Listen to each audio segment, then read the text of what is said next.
Le bébé d'un milliardaire pleure sans arrêt dans le hall de l'hôtel jusqu'à ce qu'une femme de ménage noire fasse l'impensable. Mademoiselle, éloignez-vous immédiatement de cet enfant. La voix tranchante de Vivian Montgomery, directrice générale du Grand Plaza Hotel, résonna dans le luxueux hall en marbre, incitant tous les clients à se tourner vers la scène qui se déroulait sous leurs yeux. Amanda Silva, femme de ménage de nuit à l'hôtel depuis 3 ans, restée immobile à côté du berceau où le bébé de 9 mois pleurait désespérément depuis plus de 2 heures. Ses mains calleuses à force de nettoyer tremblaient légèrement tandis qu'elle observait l'enfant se tordre de douleur. Le petit Henry Blackstone, fils du magnate du pétrole Jonathan Blackstone, souffrait manifestement. Amanda reconnaissait ces signes spécifiques. Le dos uté, les poings serrés, les pleurs aigus qui perçaient les oreilles. Ce n'était ni la faim ni le sommeil. C'était quelque chose qu'elle connaissait très bien. « Je vous ai dit de vous éloigner. » Vivian s'approcha d'un pas furieux, ses talons loupoutins frappant le sol en marbre comme des marteaux. « Vous êtes payé pour nettoyer, pas pour toucher les enfants de nos autres millionnaires. » Amanda déglutit, ses yeux parcourant rapidement le hall bondé. Des cadres en costume Armani tapaient avec impatience leur téléphone portable, des mondaines couvertes de bijoux chuchotaient entre elles et tout le monde semblait irrité par les pleurs incessants qui résonnaient entre les murs dorés de l'hôtel 5 étoiles. « Madame Montgomery, dit Amanda à voix basse, sa voix presque inaudible malgré les cris du bébé. Je crois savoir ce qui lui arrive. J'ai travaillé 5 ans dans une crèche avant de venir ici. Vous croyez ?» Vivian l'interrompit d'un rire cruel. Une femme de ménage qui n'a même pas terminé ses études secondaires pense en savoir plus que la nounou française certifiée qui s'occupait de lui, que les pédiatres privés de la famille. Monsieur Blackstone, un homme imposant de 52 ans, faisait les espas complètement paniqués. Sa femme avait pris un vol pour Paris en raison d'une urgence familiale, le laissant seul avec Henri pour la première fois. La nounou française avait été licenciée ce matin-là après une dispute et il était maintenant complètement perdu. « S'il vous plaît, tenta à nouveau Amanda, observant le bébé rejeter violemment le biberon qu'on lui tendait. Il n'a pas faim. Regardez comme il cambre le dos quand vous essayez de l'allonger. C'est un reflux sévère combiné à une intolérance alimentaire. » Les gardiens cria Vivian en faisant signe à 2 hommes en uniforme qui s'approchèrent immédiatement. « Faites sortir cet employé du hall principal. Elle dérange nos invités VIP. » Amanda sentit son cœur s'emballer, mais elle ne bougea pas. Pendant 3 ans, elle avait nettoyé ses couloirs en silence. Invisible pour l'élite qui foulait le marbre qu'elle polissait chaque nuit. Elle avait élevé seule ses 2 petits frères après la mort de leur mère, devenant experte dans l'art de calmer les bébés désespérés pendant d'interminables nuits de pleurs. 50 000 $. La voix de Blackstone trancha la tension comme une lame pour celui qui parviendra à faire cesser les pleurs de mon fils dans les 10 prochaines minutes. Le hall devint silencieux à l'exception des cris d'Henri. Vivian sourit malicieusement, s'approchant d'Amanda, les yeux brillants de cruauté. « Tu as entendu ça, ma chérie? Plus que ce que tu gagnes en 2 ans à récurer des sols. » Elle fit une pause théâtrale. « Mais bien sûr, quelqu'un comme toi n'y arriverait jamais. Tu ferais mieux de retourner à tes balis avant de perdre même ce travail. » Le regard d'Amanda croisa celui d'une élégante dame aux cheveux gris assise dans le fauteuil en cuir voisin. La femme l'observait avec un intérêt croissant. Semblant reconnaître quelque chose que les autres ne voyaient pas, Amanda prit une profonde inspiration, regardant une fois de plus le bébé qui se débattait dans la souffrance. Pendant des années, tout le monde l'avait traitée comme si elle était invisible, comme si ses mains ne servaient qu'à nettoyer la saleté des personnes importantes. Mais maintenant, face à tout ce regard méprisant, quelque chose en elle refusait de reculer. Si vous aimez cette histoire qui montre comment les préjugés peuvent empêcher les gens de voir les solutions qui se trouvent juste sous leurs yeux, n'oubliez pas de vous abonner à la chaîne pour découvrir si une simple femme de ménage parviendra vraiment à faire ce que des médecins coûteux et des nounous certifiés n'ont pas réussi à faire. Vous avez 5 secondes pour sortir de mon couloir avant que j'appelle la police, siffla Vivian, se plaçant entre Amanda et le berceau comme un serpent protégeant son territoire. Son parfum coûteux à 300 $, l'oncé ne parvenait pas à masquer le venin dans sa voix. Amanda resta ferme, observant Henri se tordre de douleur. 3 ans passés à nettoyer ses couloirs en silence. Il avait appris à lire dans les gens et Vivian Montgomery était un livre ouvert sur l'insécurité déguisée en supériorité. Cette femme de rang avait gravi les échelons de l'hôtel grâce à la politique d'entreprise et à un charme factice, mais elle n'avait jamais été confrontée à une véritable situation de crise. « Madame, je peux vraiment vous aider ?» insista Amanda, sa voix calme contrastant avec le chaos ambiant. Ce bébé souffre de coliques du nourrisson associé à des reflux. La position dans laquelle vous le tenez aggrave la situation. Position. Vivian rit cruellement, s'assurant de parler suffisamment fort pour que tous les clients l'entendent. Une femme de ménage qui ne sait probablement même pas lire correctement veut donner des conseils médicaux. Quelle blague! Les chuchotements malveillants se répandirent dans le hall comme une traînée de poudre. Amanda sentit ses joues brûler, mais pas de la honte qu'il s'attendait à voir. C'était de la pure colère, un carburant qu'elle avait appris à transformer en détermination au fil des années passées à s'occuper seule de ses petits frères et sœurs. Blackstone continuait à désespérer, essayant tout ce qui lui passait par la tête. Il lui donnait des biberons, le berçait de toutes les manières possibles, mettait de la musique classique sur son téléphone portable. Rien ne fonctionnait. Henry ne faisait que crier plus fort, son petit visage rouge d'effort, ses petits poings serrés dans l'agonie. « Monsieur Blackstone », dit l'élégante dame aux cheveux gris en s'approchant discrètement. « Permettez-moi de me présenter. Je suis le docteur Catherine Wells, pédiatre à la retraite avec 40 ans d'expérience. » Elle lança un regard significatif à Amanda. Cette jeune femme a raison dans son évaluation. Le bébé présente tous les signes classiques qu'elle a mentionnés. Vivian pâlit mais redoubla d'acharnement. « Docteur, avec tout le respect que je vous dois, cet employé tente clairement de profiter de la situation désespérée de M. Blackstone. Les gens comme elle font toujours ça. Les gens comme elle, répéta Dr. Wells en haussant un sourcil son glacial tranche en l'air. Amanda ferma les yeux un instant, se remémorant les nuits interminables lorsqu'elle n'avait que 17 ans.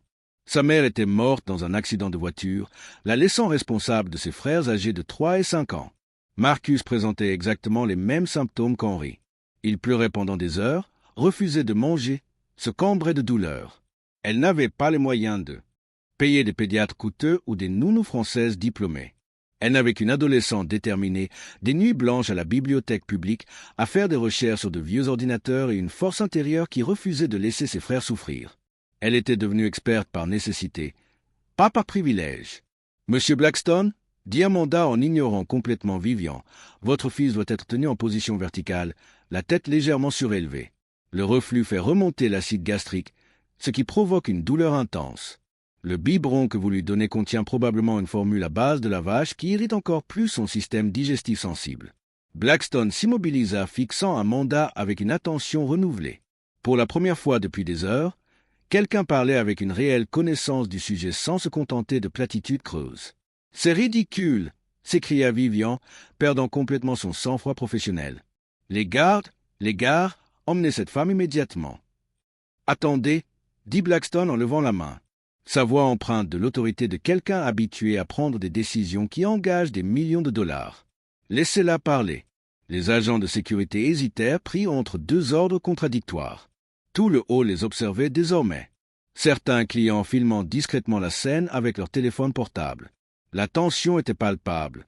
Amanda prit une profonde inspiration, sachant qu'elle n'avait qu'une seule chance. « Monsieur, quand mon frère Marcus avait cet âge, il a passé 3 semaines à pleurer exactement comme ça. Les médecins du centre de santé ont dit que c'était normal, que ça passerait. Nous avons failli le perdre à cause de la déshydratation avant que je découvre ce qui se passait réellement. » Sa voix s'est renforcée tandis qu'elle continuait. Henry a besoin d'un lait spécial sans lactose, d'être nourri en position verticale et d'un massage spécifique de l'abdomen pour soulager les gaz coincés. Je sais exactement comment faire cela. Vivian était visiblement furieuse à présent, réalisant qu'elle perdait le contrôle de la situation. « Monsieur Blackstone, je vous implore de ne pas écouter cette personne. Elle aime clairement pour obtenir de l'argent. Quel genre de femme de ménage aurait des connaissances médicales ? » « Le genre qui a élevé seul de frères et sœurs plus jeunes, » répondit Amanda avec une dignité inébranlable. « Le genre qui a passé 5 ans à travailler dans une crèche spécialisée avant de devoir accepter cet emploi pour payer ses factures. Le genre qui étudie le développement de l'enfant pendant son temps libre depuis plus de 10 ans. » Le docteur Wells acquiesça d'un signe de tête. L'expérience pratique vaut parfois mieux que n'importe quel diplôme. Cette jeune femme sait de quoi elle parle. Blackstone regarda son fils puis Amanda, puis la foule de visages impatients qui l'entouraient. Dollar n'était rien pour lui, mais la tranquillité d'esprit n'avait pas de prix. Et pour la première fois depuis des heures, quelqu'un lui offrait un réel espoir. « Vous avez 2 minutes, dit-il finalement. Si vous parvenez à le faire cesser de pleurer, vous aurez tout l'argent que vous voulez. » Vivian devint livide. « Monsieur Blackstone, je dois protester vigoureusement contre. » « Vous devez vous taire. » L'interrompit froidement et laissait cette femme essayer ce que des médecins coûteux et des professionnels certifiés n'ont pas réussi à faire. Alors qu'Amanda s'approchait prudemment du berceau, son regard croisa brièvement celui d'une jeune femme assise dans le fauteuil voisin qui tenait un téléphone portable dont l'appareil photo était clairement braqué sur elle. La femme lui fit un signe discret de la main comme pour dire « Je filme tout ». Pendant un instant, lorsqu'Amanda tendit les mains vers Henri, tout le monde crut assister à un nouvel échec prévisible. Mais ceux qui observaient attentivement remarquèrent que ce n'était pas l'hésitation qui faisait bouger ses mains avec une telle précision, mais la confiance silencieuse de quelqu'un qui avait déjà remporté des batailles bien plus importantes que celle-ci et qui savait exactement comment transformer le désespoir en espoir. Amanda tendit ses mains calleuses vers Henri avec la précision d'un chirurgien. Ses mouvements ne trahissaient aucune hésitation ni incertitude. Chaque geste révélait des années d'expérience pratique qu'aucun diplôme ne pouvait enseigner. « Non, non, non » s'écria Vivian en bloquant physiquement le passage à Amanda. « Monsieur Blackstone, je vous supplie de reconsidérer votre décision. Cette femme est une parfaite inconnue. Et si elle blessait le bébé? Et si c'était une escroque? Les gens comme elle essaient toujours de profiter des situations désespérées. Des gens comme elle, » répéta Dr. Wells d'une voix glaciale, se levant de son fauteuil avec toute l'autorité de ses 40 ans de médecine. Quel genre de personne exactement? Mademoiselle Montgomery. Vivian réalisa trop tard qu'elle avait révélé ses préjugés devant des dizaines de témoins, mais elle doubla la mise avec un désespoir grandissant. Une femme de ménage sans formation officielle, sans certification, sans référence. Monsieur Blackstone, votre réputation est en jeu ici. Amanda resta calme, observant l'escalade du désespoir de Vivian avec des yeux qui avaient déjà vu ce genre de comportement auparavant. Pendant 3 ans passés à nettoyer ses couloirs, elle avait été témoin d'innombrables démonstrations d'arrogance déguisées en préoccupation professionnelle. Madame Montgomery dit à Amanda d'une voix douce, mais avec une fermeté qui fit taire tout le monde, « Je peux vous montrer mon certificat de technicienne en développement de l'enfant, ma spécialisation en besoins spéciaux et les lettres de recommandation des familles avec lesquelles j'ai travaillé pendant 5 ans à la crèche Pecnopasso. » Le silence dans le hall était assourdissant. Vivian en pâlit visiblement.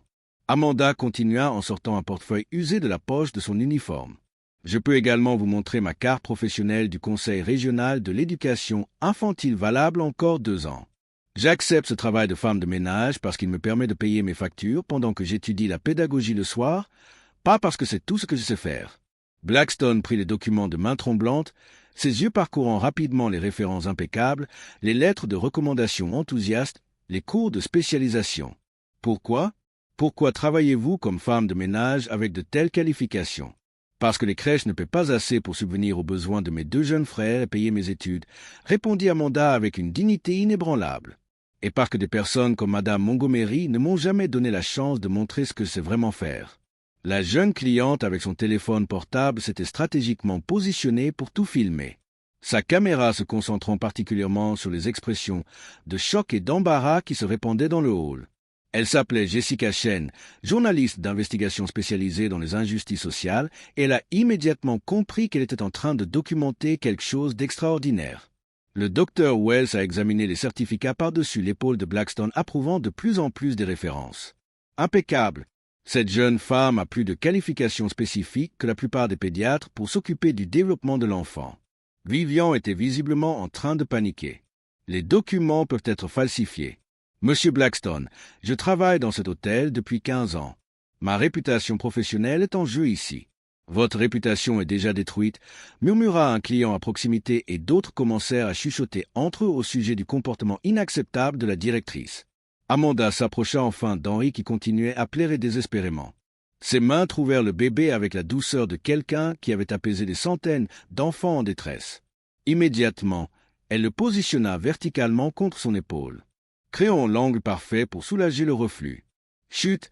murmura-t-elle en appliquant une pression douce mais ferme sur des points spécifiques du dos du bébé. « Je sais mon petit, je sais que ça fait mal, mais nous allons régler ça ensemble. » Henri se calma légèrement, ses cris se transformant en sanglots entrecoupés. Tout le hall retint son souffle. « Il a besoin d'un lait maternisé sans lactose et sans protéines de vache », expliqua calmement Amanda tout en continuant son massage spécialisé. « Ce que vous lui donnez irrite son système digestif sensible. Il doit également être nourri en petite quantité, plus fréquemment, toujours dans cette position verticale. » Blackstone observait fasciné. Son fils montrait pour la première fois depuis des heures des signes réels de soulagement. « Comment savez-vous tout cela? »« Mon frère Marcus est né avec le même problème, » répondit Amanda, les yeux rivés sur Henri. « Il a passé 3 semaines à l'hôpital parce que personne n'avait posé le bon diagnostic. Nous avons failli le perdre. C'est à ce moment-là que j'ai décidé que je ne laisserai plus jamais un enfant souffrir ainsi si je pouvais l'éviter. Jessica Chen continuait à tout filmer, capturant non seulement la transformation miraculeuse du bébé, mais surtout l'humiliation progressive de Vivian Montgomery qui voyait son autorité s'effondrer devant des dizaines de témoins et de caméras. « C'est impossible !» murmura Vivian en regardant Henry enfin se détendre dans les bras d'Amanda. « Elle n'est qu'une femme de ménage. » Elle était, corrigea Blackstone, sa voix empreinte d'un nouveau respect. « Madame Amanda, j'aimerais vous faire une proposition. » Mais avant qu'il ne puisse continuer, Henry vomit violemment, recouvrant l'uniforme d'Amanda d'un mélange nauséabond de lait maternisé mal digéré. Vivian sourit malicieusement, comme si cela validait toutes ses objections précédentes. « Parfait !» murmura calmement Amanda en nettoyant le bébé avec des gestes expérimentés. C'était prévisible. Son système digestif rejetait le lait maternisé inadapté. Maintenant qu'il a tout expulsé, nous pouvons commencer le traitement approprié. Elle sortit une petite serviette propre de son chariot de nettoyage et enveloppa Henry avec une précision professionnelle. « Monsieur Blackstone, j'ai besoin que quelqu'un aille à la pharmacie la plus proche et achète du lait maternisé spécifique pour les bébés souffrant d'intolérance alimentaire de la marque Similacal Aliments ou Nutrament. Nous avons également besoin de biberons avec des tétines anticoliques. »« J'y vais !» proposa immédiatement le docteur Wells. « Je sais exactement ce qu'il faut chercher. » Tandis que le médecin s'éloignait rapidement, Amanda continua d'appliquer des techniques spécialisées pour le calmer. Henry était nettement plus tranquille, ses yeux se fixant enfin au lieu de se tordre de douleur. « Vivian, » dit Blackstone, sans quitter son fils des yeux, « je vais vous parler en privé. Maintenant, son été glacial, définitif ?» Vivian savait que sa carrière de 15 était sur le point de prendre fin, mais elle tenta tout de même un dernier coup désespéré. « Monsieur Blackstone, je ne faisais que protéger les intérêts de l'hôtel. Si quelque chose arrivait à votre fils entre les mains de cette personne, ce serait un désastre en termes de relations publiques. La seule personne qui a créé un désastre en termes de relations publiques ici, c'est vous, répondit-il froidement. Et je commence à me demander combien d'autres personnes talentueuses ont été empêchées d'aider à cause de vos préjugés personnels. » Jessica Chen s'approcha discrètement, sa caméra toujours en marche. « Excusez-moi, je suis journaliste au Washington Post. J'aimerais vous demander si vous souhaitez commenter cette situation pour un article sur la discrimination dans les établissements haut de gamme. » Vivian devint livide. La dernière chose dont elle avait besoin était que son comportement soit exposé à l'échelle nationale. Amanda, qui continuait à calmer Henry, regarda directement la caméra pour la première fois. « Je voulais juste aider un enfant qui souffrait. Le reste n'a pas d'importance. » Mais dans ses yeux, il y avait autre chose. Une détermination silencieuse qui suggérait qu'elle se préparait à un moment comme celui-ci depuis bien plus longtemps que quiconque ne pouvait l'imaginer. Pendant 3 ans passés à observer l'élite dans le hall en marbre, elle avait appris bien plus que des techniques de nettoyage. Tandis que Jessica continuait à filmer et que le docteur Wells revenait avec les fournitures nécessaires, Amanda murmura quelque chose à Henry qui fit sourire le bébé pour la première fois depuis des heures. Mais ceux qui prêtaient attention remarquèrent que ce n'était pas seulement du soulagement qui brillait dans ses yeux, mais aussi la satisfaction silencieuse de quelqu'un dont le plan le plus ambitieux commençait enfin à se dérouler exactement comme elle avait prévu. « Excusez-moi, » dit Jessica Chen en s'approchant son badge de journaliste bien visible, sa caméra professionnelle continuant d'enregistrer chaque seconde de la transformation en cours. Jessica Chen, Washington Post. Pourriez-vous nous faire part de vos commentaires sur cette situation pour notre série d'enquêtes sur la discrimination raciale dans les établissements d'élite? Le sang se retira complètement du visage de Vivian Montgomery. Pendant 15 ans, elle avait bâti sa réputation professionnelle sans jamais imaginer qu'elle serait détruite en une seule nuit par ses propres propos discriminatoires, filmés en haute définition et diffusés en direct à des milliers de téléspectateurs. Vous diffusez cela en direct? Balbutia Vivian, sa voix perdant toute l'autorité arrogante dont elle avait fait preuve quelques minutes auparavant. « Bien sûr, » répondit Jessica en souriant, montrant l'écran de son téléphone portable où le nombre de vues grimpait en flèche. 43 000 personnes regardent en ce moment même. Les commentaires sont intéressants. Amanda continuait d'appliquer ses techniques spécialisées à Henry qui dormait paisiblement dans ses bras pour la première fois depuis des heures. Son attitude restait digne et professionnelle, contrastant brutalement avec la panique croissante de Vivian. Blackstone lui eut quelques commentaires à haute voix, sa voix chargée d'une indignation croissante. « Quelle femme horrible! Virez-la immédiatement! Amanda est un ange. Poursuivez l'hôtel pour discrimination. Cette directrice est une honte. Monsieur Blackstone, je vous en supplie, commença Vivian désespérément. Vous me suppliez, l'interrompit d'une voix glaciale. De la même manière que cette femme extraordinaire a supplié d'aider mon fils pendant que vous la traitiez comme une moins que rien. Le docteur Wells revint avec les fournitures nécessaires, observant la scène avec une satisfaction évidente. La vidéo de la discrimination a déjà été visionnée plus de 100 000 fois en seulement 20 minutes. Elle est partagée par des profils de défense des droits civiques, des groupes médicaux et des organisations de justice sociale. Amanda prépara soigneusement la formule spécialisée, démontrant des techniques qu'elle maîtrisait clairement depuis des années. Henry accepta immédiatement la nourriture, les yeux brillants de contentement pour la première fois depuis leur arrivée à l'hôtel. « C'est impossible !» murmura Vivian, voyant son autorité s'effondrer devant des dizaines de témoins et de caméras. « Elle ne peut pas en savoir plus que des médecins spécialisés. »« Elle le sait parce qu'elle l'a vécu, » répondit Blackstone, observant son fils enfin en paix. « Pendant que vous gaspillez votre énergie à juger les gens sur leur apparence, elle sauvait des vies. » Le téléphone portable de Vivian se mit à sonner sans discontinuer. Des appels provenant de la direction de l'hôtel, de la presse, d'avocats. Chaque sonnerie était comme un clou enfoncé dans le cercueil de sa carrière. Jessica continuait à commenter en direct. Pour ceux qui viennent de nous rejoindre, nous avons vu Amanda Silva, femme de ménage aux qualifications impressionnantes en matière de développement infantile, être humiliée publiquement par la directrice Vivian Montgomery. Amanda vient de réussir ce que des médecins coûteux n'ont pas réussi à faire. Calmer complètement le bébé qui plairait depuis des heures. « Éteignez ça, s'il vous plaît » supplia Vivian, mais sa voix fut étouffée par une nouvelle vague de commentaires indignés que Jessica lit à haute voix. Amanda a finalement pris la parole. Sa voix calme coupe en cours l'attention. « Mademoiselle Montgomery, pendant 3 ans, j'ai nettoyé ces couloirs tout en vous observant traiter les employés et les clients sur la base de préjugés personnels. Aujourd'hui n'a pas été différent, sauf que cette fois-ci, c'était un enfant qui souffrait. Je ne suis pas préjugé, balbutia Vivian d'un ton pathétique. C'était un malentendu. Un malentendu, répétait l'ironie chirurgicale. 40 ans de médecine m'ont appris à reconnaître la compétence réelle de l'arrogance vide. Cette jeune femme a démontré plus de connaissances pratiques en 10 minutes que de nombreux spécialistes en une carrière entière. Le directeur général de l'hôtel arriva en courant dans le hall, visiblement paniqué après avoir reçu des appels urgents au sujet de la diffusion virale.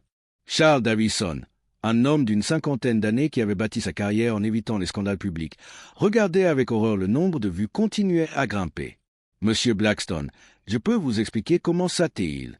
Vous pouvez m'expliquer comment vous avez laissé une employée hautement qualifiée être traitée comme une inférieure pendant 3 ans » l'interrompit froidement Blackstone. « Vous pouvez m'expliquer comment nous avons failli perdre une occasion de sauver mon fils à cause des préjugés de votre responsable ?» Amanda rendit Henry à son père, ses mains le guidant dans la bonne position pour que le bébé soit à l'aise. Gardez-le ainsi pendant au moins 30 minutes après chaque tétée. Utilisez uniquement la formule spécialisée en petites quantités toutes les 2 heures.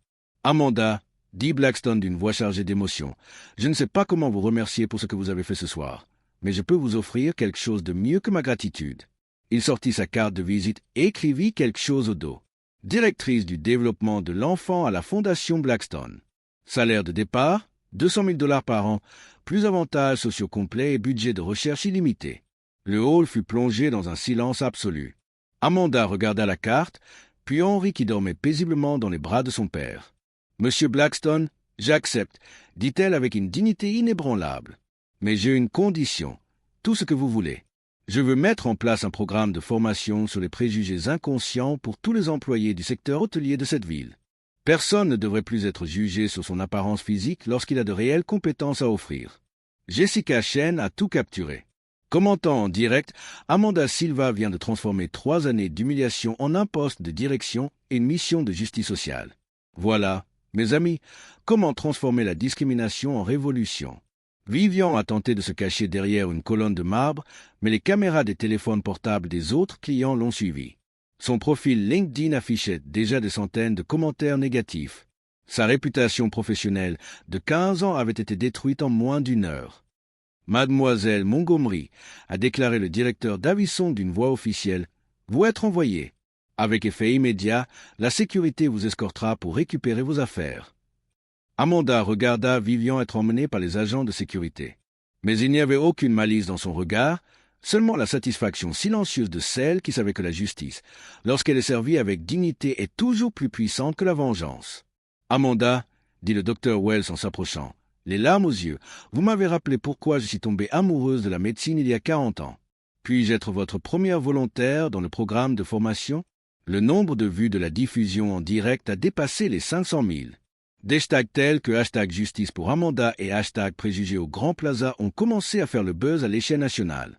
Les offres d'emploi, les invitations à des entretiens et les messages de soutien ont inondé les réseaux sociaux. Blackstone a regardé son fils, puis Amanda, puis les caméras qui continuaient à filmer.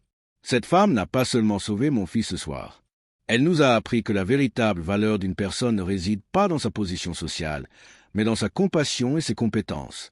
Henry a ouvert les yeux et a souri directement à Amanda comme s'il savait qu'elle avait changé non seulement sa soirée, mais potentiellement toute sa vie.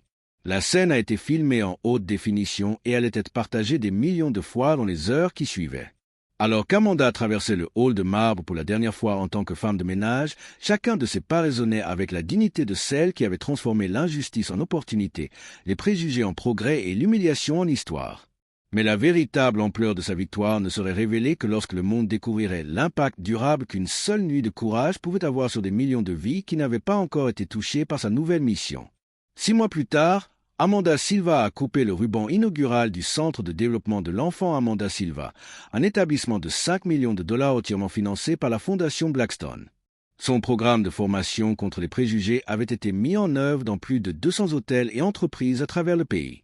Directrice Silva a dit Henry qui marchait désormais et prononçait ses premiers mots en tendant ses petits bras vers elle pendant la cérémonie. L'enfant qu'elle avait sauvé était devenu son plus grand défenseur, souriant toujours lorsqu'il la voyait. Blackstone observait avec une fierté grandissante. Amanda a transformé une nuit de crise en une révolution nationale. Notre programme a déjà formé plus de 10 000 employés du secteur de l'hôtellerie, changeant complètement la façon dont les gens sont traités, quelle que soit leur position sociale. Pendant ce temps, Vivian Montgomery nettoyait les tables dans un café routier, le seul poste qu'elle avait réussi à obtenir après que la vidéo virale ait complètement détruit sa réputation professionnelle. Ces 15 années d'expérience dans l'hôtellerie ne valaient plus rien une fois que les employeurs découvraient son passé de discrimination, documenté en haute définition. Le Dr Wells, désormais coordinatrice médicale du centre, partageait ces statistiques impressionnantes. Depuis qu'Amanda a pris ses fonctions, nous avons identifié et traité plus de 300 enfants ayant des besoins spéciaux qui avaient été mal diagnostiqués. Son approche pratique a révolutionné notre domaine. Jessica Chen, promue après que son reportage ait remporté des prix nationaux de journalisme, a tout documenté. L'histoire d'Amanda prouve que la compétence réelle emporte toujours sur les préjugés superficiels, mais seulement lorsque quelqu'un a le courage d'affronter l'injustice. Amanda portant désormais sa blouse brodée, Dr Amanda Silva, spécialiste du développement de l'enfant, a souri aux caméras. Il y a 3 ans, j'étais invisible dans ces couloirs. Aujourd'hui, je dirige une équipe de 5 professionnels qui veillent à ce qu'aucun enfant ne souffre d'un manque de compréhension ou de préjugés. La véritable mesure du succès ne résidait pas seulement dans les chiffres impressionnants ou la reconnaissance nationale. Elle résidait dans le fait qu'on dormait paisiblement chaque nuit, que des centaines de familles avaient trouvé une aide spécialisée et que des milliers d'employés avaient appris à voir au-delà des apparences. La meilleure vengeance, a conclu Amanda lors de son discours d'inauguration, n'est pas de détruire ceux qui vous ont fait du mal, c'est de construire quelque chose d'aussi significatif que cela transforme le monde entier en un endroit meilleur pour tous. Justice avait été rendue non pas avec amertume, mais avec détermination.